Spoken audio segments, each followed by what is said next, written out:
ਵੀ ਅਸੀਂ ਉਰੇ ਆਈਏ। ਬਾਬਾ ਜੀ ਵਾਲੀ ਉਹ ਇੰਟਰਵਿਊ ਦੇਖਣ ਤੋਂ ਬਾਅਦ ਸਾਡੇ ਸਾਰੇ ਪਰਿਵਾਰ ਦੇ ਮੈਂਬਰ ਜਿੰਨੇ ਜਿਹੜੇ ਜਿੱਥੇ ਜਿੱਥੇ ਬੈਠੇ ਆ, ਕੋਈ ਜਰਮਨ ਬੈਠੇ ਨੇ, ਸਾਡੇ ਕਜ਼ਨ ਹਾਲੈਂਡ ਬੈਠੇ ਆ, ਹਰ ਬੰਦੇ ਦਾ ਦਿਲ ਕਰਦਾ ਸੀ ਕਿ ਅਸੀਂ ਆਈਏ। ਉਸ ਇੰਟਰਵਿਊ ਤੋਂ ਬਾਅਦ ਸਾਨੂੰ ਪੱਕਾ ਹੋ ਗਿਆ ਵੀ ਅਸੀਂ ਜਾਣਾ ਹੀ ਜਾਣਾ।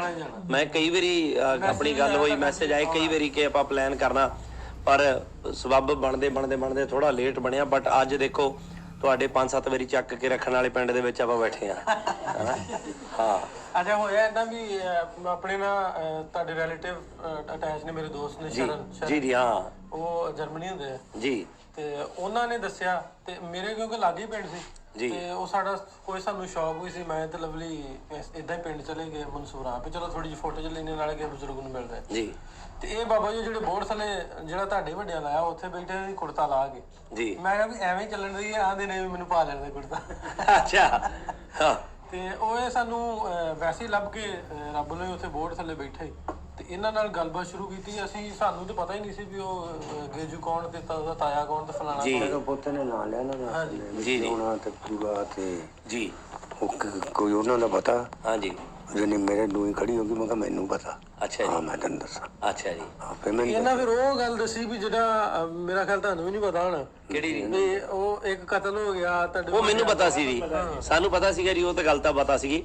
ਪਰ ਮੈਂ ਜਦੋਂ ਇਹਨਾਂ ਨੇ ਦੱਸੀਆਂ ਗੱਲਾਂ, ਕਿਉਂਕਿ ਗੱਲਾਂ ਇਹ ਸੀਗੀਆਂ ਕਿ ਹੁਣ ਕਾਫੀ ਵਕਤ ਹੋ ਗਿਆ ਤਾਇਆ ਜੀ ਉਹਨਾਂ ਨੂੰ ਵੀ, ਡੈਡੀ ਉਹਨਾਂ ਨੂੰ ਵੀ ਗਿਆ ਨੂੰ, ਹਨਾ।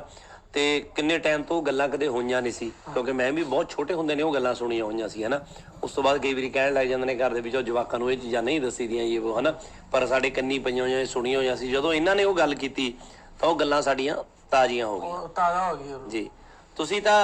ਤੁਸੀਂ ਫਿਰ ਉਦੋਂ ਦੇ ਇਸੇ ਪਿੰਡ ਚੋਂ ਜੀ? ਹਾਂ ਸੀ ਤਾਂ 47 ਤੋਂ ਜਦੋਂ ਡੈਡੀ ਹੁਣੀ ਚਲੇ ਗਏ ਤੁਸੀਂ ਇੱਥੇ ਸੀਗੇ? ਅੱਛਾ, ਨਹੀਂ ਉਧਰੋਂ ਤੁਸੀਂ ਮੈਨੂੰ ਪਹਿਲੀ ਗੱਲ ਤੇ ਵੀ 12 ਦੀ ਜਿਹੜੀ ਦੀ ਗੱਲ ਕਰਦੀ, ਮੈਂ 12 ਦੱਸਦਾ ਵੀ 1890 ਚ 12 ਆਬਾਦ ਕੀਤੀ ਸੀ ਅੰਗਰੇਜ਼ ਨੇ, ਜਦੋਂ ਆਪਣੇ ਸਾਰੇ ਉੱਥੋਂ ਵਾਲੇ ਲੋਕਾਂ ਨੂੰ, ਪਿੰਡਾਂ ਨੂੰ ਜ਼ਮੀਨਾਂ ਦੀ ਬਾਦਕਾਰੀਆਂ ਵਾਸਤੇ ਇੱਥੇ ਲਿਆਂਦਾ ਜੀ, ਉਹਨਾਂ ਪਿੰਡਾਂ 'ਚ ਉਠਾ ਕੇ। ਇਹ ਉਹਨਾਂ ਤੁਹਾਡੇ ਵੱਡਿਆਂ ਦੇ ਨਾਲ ਹੀ ਉਧਰੋਂ ਆਏ ਸੀ? ਉਧਰੋਂ ਨਾਲ ਹੀ ਆਏ। ਅੱਛਾ ਜੀ, ਉਧਰੋਂ ਨਾਲ ਹੀ ਆਏ ਸੀ। ਫਿਰ ਇੱਥੇ ਤੁਸੀਂ ਉਦੋਂ ਬਾਅਦ ਇੱਥੇ ਰਹੇ? ਇੱਥੇ ਰਹੇ।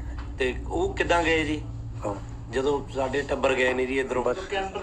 ਕੈਂਪ ਲੱਗਿਆ ਸੀ ਮੁੱਲਾ ਮੋੜ ਜੀ, ਤੇ ਸਾਰੇ ਉੱਠ ਕੇ ਸਮਾਨ ਲੈ ਕੇ ਇੱਥੇ ਆ ਗਏ। ਅੱਛਾ ਜੀ। ਇੱਥੋਂ ਬਗਾਂ ਚਾਲੀਆਂ ਹੋ। ਅੱਛਾ ਜੀ। ਹਾਂ। ਤੇ ਕੀ ਸਾਨੂੰ ਤਾਂ ਹੁਣ ਪਤਾ ਨਹੀਂ ਗਾ ਜੀ, ਕਿਉਂਕਿ ਕਈ ਵਾਰੀ ਕਹਿੰਦੇ ਆ ਸਾਡੇ ਟੱਬਰ ਤਾਂ ਉੱਥੇ ਪਹੁੰਚ ਗਈ ਸਹੀ ਸਲਾਮਤ, ਪਰ ਇੱਧਰ ਵੀ ਕੁਛ ਇੱਧਰੋਂ ਕੋਈ ਏਦਾਂ ਦੇ ਪਰਿਵਾਰ ਵੀ ਗਏ ਜਿਹੜੇ ਬਹੁਤ ਖੇ ਖਰਾਬ ਹੋ ਕੇ ਗਿਆ ਜੀ? ਸਰਗੋਧੇ ਦਾ ਜਿਹੜਾ ਕਾਫਲਾ ਆਇਆ ਸੀ, ਸਰਗੋਧੇ ਦਾ, ਅੱਛਾ ਜੀ, ਉਹਦੀ ਬਹੁਤ ਤਬਾਹੀ ਹੋਈ ਹੈ। ਅੱਛਾ ਜੀ। ਔਰ ਆਹ ਜਿਹੜੇ ਇੱਥੋਂ ਦੇ ਲੋਕ ਸੀ ਜੀ, ਸਲੂਕ ਪਿਆਰ ਹੀ ਇੰਨਾ ਸੀ, ਕਿਸੇ ਨੇ ਕੁਛ ਨਹੀਂ ਕਿਹਾ ਇਹਨਾਂ ਨੂੰ।